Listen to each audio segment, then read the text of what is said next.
নমস্কার, কেমন আছেন সবাই? সোমাস কিচেন, আমি সোমা, সবাইকে স্বাগত। রোজকার মতো চলে এসেছি কিচেনে। আজকে আপনাদের নিয়ে চলে এসেছি গাজরের হালুয়া। তাই প্রত্যেক মতো ভিডিওটি দেখার অনুরোধ রইল।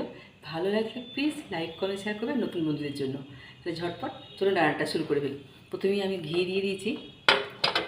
যদি ওটা ঘি দিয়েই ওটা ভাজতে হবে, নাহলে খেতে ভালো লাগবে না।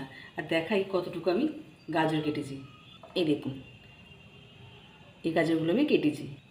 আর এর সাহায্যে, এই যে এইখানটার সাহায্যে এরকম করে ঘষে ঘষে গাজরগুলো কেটেছি। ওটা বড্ড ছোটো হয়ে গেল। আস্তে আস্তে ভেজে নেবেন। আমি আরও একটু ঘি দেব।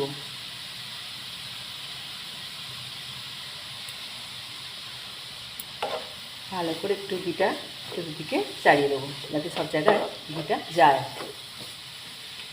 কড়াটা একটু ছোটো হয়ে গেছে জানি, একটু বড়ো কড়া নিলে বেশ ভাজাটা ভালো হতো।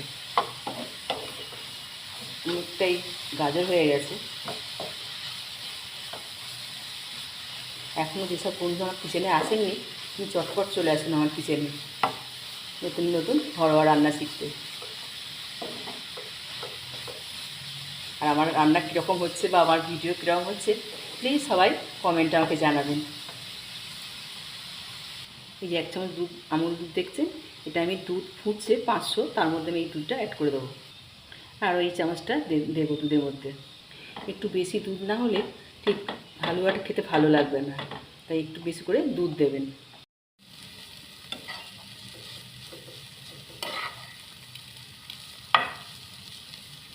একটু ভালো করে ঘি দিয়ে নেড়ে চেড়ে ভাজতে হবে, যাতে কাঁচা গন্ধটা চলে যায় গাজরের।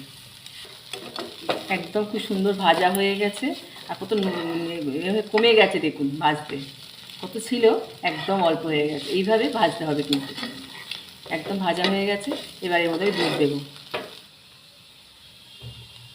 দুধটা আস্তে আস্তে দিয়ে দেবো।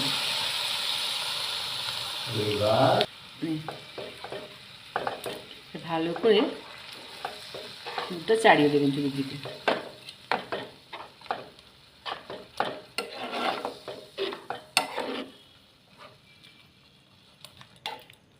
এটা একটু ভালো করে ফুটিয়ে নেব। এলাচ দিলাম। এবার এলাচটা অবশ্যই দেবেন, সুন্দর একটা সেন্ট আসবে।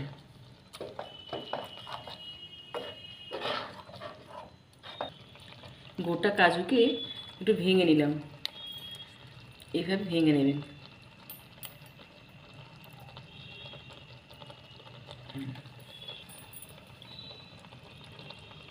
আস্তে আস্তে কাজুগুলো ছড়িয়ে দেবেন।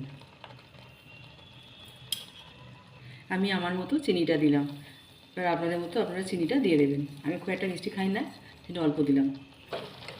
এটা ভালো করে নাড়তে হবে, নাহলে কিন্তু তলায় লেগে যাবে। সমানই নাড়াচাড়া করতে হবে।